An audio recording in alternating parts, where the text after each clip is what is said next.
I've got to get out of here. There's a ghost right over there in that cell. Don't you have some other place you can keep me? Shut up, man. It's bad enough we're in jail without all your crazy talk. What? You too? There's another one. Tell me you can't see this guy. He's right there. Someone get this guy to the loony bin already.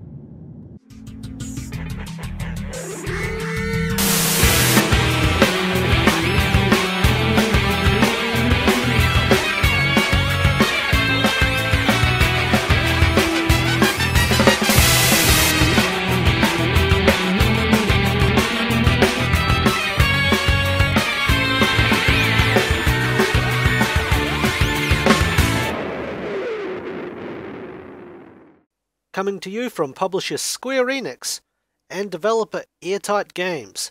See also those guys who brought you Quantum Conundrum as well as Dark Void. We have Murdered Soul Suspect. The game was released on PlayStation 4, PlayStation 3, Xbox 360, Xbox One and PC. The game is scheduled to have a release in Japan later on in the year. Now for this week's journalistic review, the version of Murdered Soul Suspect that I've chosen to review will be the PlayStation 4 version of the game.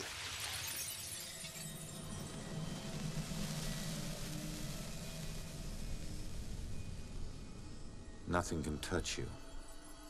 You never really lose. You play Detective Ronan O'Connor, and after your unsuccessful fight with the main villain, the Bell Killer, you are unfortunately thrown out a window.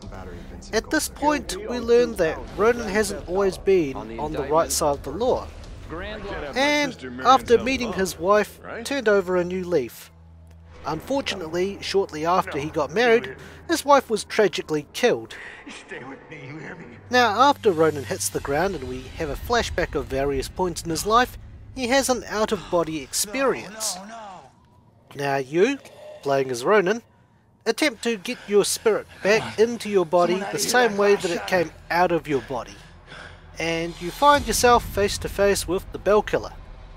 Turns out that the killer doesn't want to take any chances.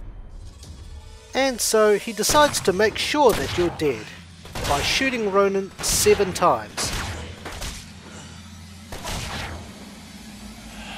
Of course, this is where the life of Detective Ronan O'Connor ends, and your adventures as Ghost Ronan begins. Now, before Ghost Ronan can move on and live in peace in the afterlife with his dearly departed wife, he needs to wrap up some unfinished business in Salem, Massachusetts, and find the answers behind the string of killings that has now claimed him, or, well, you, as its latest victim. Who is the identity of the person who killed you? Why did they kill you? Why is this person killing other people? Can you stop the mysterious Bell Killer before another victim gets claimed? But the main question that most people want to know is the game any good? Stay tuned as we find out whether Ronan stands a ghost of a chance against solving this mystery. Murdered Soul Suspect is a third-person action-adventure game with quite a number of clue-collecting and puzzle-solving elements to try and piece together things that are going on at the time. The main one at the start of the game being finding some clues in relation to your own death. Now, despite being a ghost and being unable to physically pick up things, Ronan does gain a number of new abilities that will help him solve who killed him, as well as try and stop the person from killing someone else. Now, some of these abilities involve possessing people and using them to gain some information by seeing through their eyes. Other skills may also include manipulating people in order to jog their memories and find out a little bit more about what's going on. Ronan can also use his otherworldly powers to possess people and read what's on their mind. Now, in regards to entering buildings, due to game mechanics, Ronan can only enter buildings in which someone has left a door open or a window open. And once inside, Ronan has full access to the place that he's in, such as going through walls as well as passing through solid objects. However, if the wall leads outside, he cannot leave. He can only leave the same way as he got in. Later on in the game, Ronan even gets the ability to teleport short distances. However, Ronan will meet some resistance on his quest for answers. Demons, which feed off souls, stand in his way, and it's up to you whether you decide to exorcise them or sneak past them. There are portals scattered around the level, and if Ronan gets too close to them, he must pass a quick button prompt lest he gets dragged to hell as well as eternal damnation. So moving right along, we'll get to the first part of this review. The good. Well, for starters, you play as a ghost, which I think is a rather refreshing concept. Now, being a ghost also plays very well into the theme of this game, which is solving mysteries. The mysteries being the mysterious Bell Killer murders, as well as, well, I guess your own, because, let's face it, you are now a victim of the Bell Killer. Now, as I mentioned earlier, Ronan does have a number of otherworldly abilities, which will help him in his quest, and I find that they've been utilised very well in this game. Not only can he manipulate spectral residue in order to find out things that have just recently happened, he can also see and speak to other ghosts who also happen to be haunting certain places too. Or, in this poor lady's case, the ghost that's haunting her. There's even certain parts of the game where it requires you to take possession of a cat in order to reach hard to reach places, because despite the fact Ronan is a ghost, he can't fly.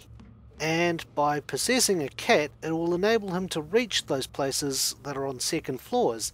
Like in the church level that I'm in at the moment, I can't progress to the second floor or any floors above the ground floor because there's one of those hellish portals blocking the way. So in order to get up there, I've decided to take control of a cat. And with my new feline companion's abilities, I'm able to jump onto things in order to reach higher places, as well as gaining the ability to climb. There's even a button I can press where I get to meow at things. Although that's more of a gimmick than anything, because meowing at things doesn't seem to achieve anything. Now, another thing I found quite enjoyable were the collectibles. With a staggering 242 collectibles to find, a lot of them provide a lot of information about the town. They also provide information about Ronan's wife and how they met, and some background information on your killer and other things that are going on. Every location in the game has a set of collectibles, and once you collect all of them, it tells you a wee ghost story about the location that you're in. For once, I can say finding all 242 collectibles in the game didn't feel like an actual chore to me. They certainly added to the atmosphere, as well as give me a wee bit of background as to what's going on, as well as keeping me entertained with those ghost stories, which I thought were pretty well done. Although there isn't too many of them, there are the odd side quests which require you to talk to certain ghosts, and you can help them out with their problems in order for them to move on to the afterlife. Here I'm talking to the ghost of a woman who has died an unfortunate death and is unsure of where she is or how she died. And this is the part where you get to play detective. And of course, once you piece everything together, the ghost can finally be at peace and move on, allowing you to continue your journey. You can also be a complete dick and just not help them and just leave them stranded there to suffer for eternity. Side quests aside, I also found that the story of Murdered Sole Suspect was quite engaging too. I'm a fan of mystery stories, especially murder mysteries, and I felt that the game executed it very well. When going to the next location, I found that the narrative flowed very well with the game, and it certainly compelled me to continue playing so I could find out what happened next.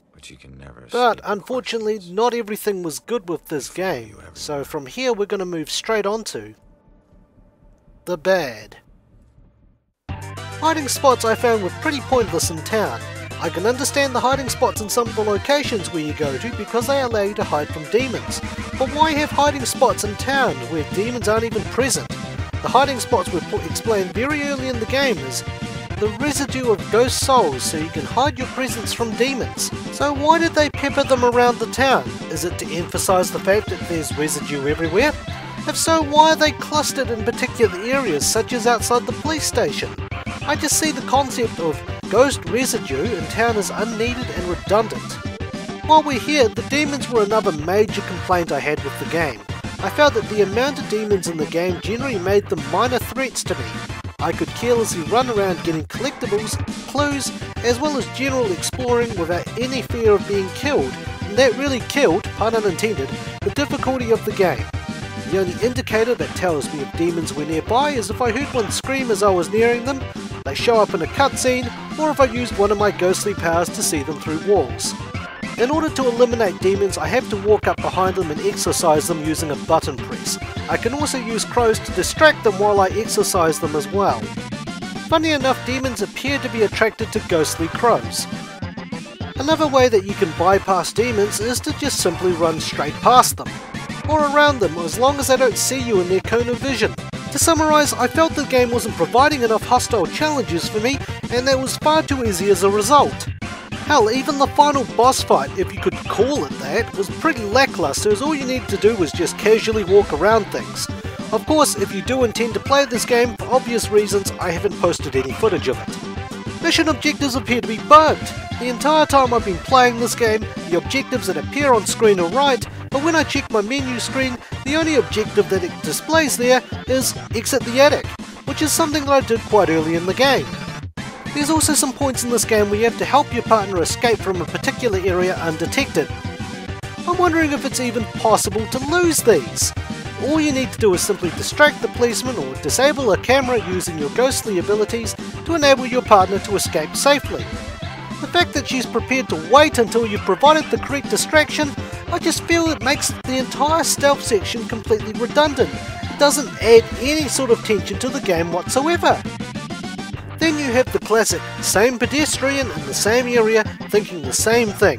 And while I understand that you can't have everyone looking different due to hardware limitations, at least make the attempt to space out your pedestrians so it gives the illusion that they've travelled from one part of Salem to the other, or I've forgotten that they've seen them in that part of the town.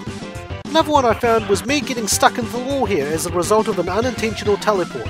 So funny enough, despite the fact I'm a ghost, I can't simply phase through the bookshelf or phase back through the wall to get back inside the room. The only way I could get out was to teleport out. Also, for a game released in 2014, we should have been past this unacceptable problem of having things go through the ground. The platforms this game was available on, whether it be the previous generation, the Xbox 360 or PlayStation 3, or a current gen platform such as the PlayStation 4 or Xbox One, this sort of stuff shouldn't be happening. Now these just seem like minor things to you, but to me it just really annoys me and just ruins the overall visual impression that I have on the game. I don't sort of want to see paper going through the floor or some guy's hands going through the door. At least in this clip, the arseload of paper that's spitting out of the printer disappears, but the way that it disappears, it just feels really lazy. And if you've noticed, more paper even just appeared on the floor before it disappeared. Now I just said this just a moment ago, but I'm going to reiterate.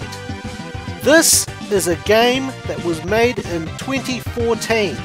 Having things disappear so quickly after hitting the floor, or even worse, having things go through the floor, is something that is completely unacceptable for a game of this particular standard, especially if it's out on previous generations of consoles, as well as the current, or up until last year, next-gen consoles. Now I didn't play this game on PC, but if any of you viewers have played this game on PC, or are planning to play this game on PC, feel free to drop me a comment in the section below and let me know if this problem of things disappearing too quickly, or things going through the floor is present in the PC version. On the topic of going through things, I think we're done here, so I think we should wrap things up and go straight through to the ugly. The PS4 version of the game runs pretty smoothly, but admittedly there isn't anything overly special about the game that stands out or jumps out at me. The grass seems a bit flat and they probably could have done a bit of work on it, but the foliage in the buildings, I thought they looked alright. Graphically, this game did an alright job of setting an atmosphere. Funny enough, courtesy of Square Enix, there seems to be a number of product placements. No wonder why the Salem police force couldn't solve the murders. Most of them were playing the menu screen of Deus Ex Human Revolution. If they can't even pass that, they certainly wouldn't be able to find out who the bell killer is. Other wee nods also include a poster for Just Cause 2, and a woman trying to find the name of a game where you play as a woman who raids tombs, which is definitely not a reference to Tomb Raider at all. In all, I believe that Murdered Soul Suspect was a promising game. It was a good idea, but it was weighed down by poor execution. The story's great, the lore and collectibles were well worth getting, but I felt that it really could have been done much better. I would recommend a try before you buy, but if you enjoy a good mystery story, then go right ahead. In all, what should I give Murdered Soul Suspect? Let's see.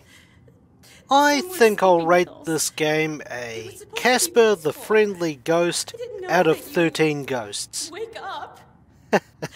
I'm not entirely too sure where I was going with that, but that ends this week's episode on Murdered Soul Suspect. Stay tuned for another journalistic review.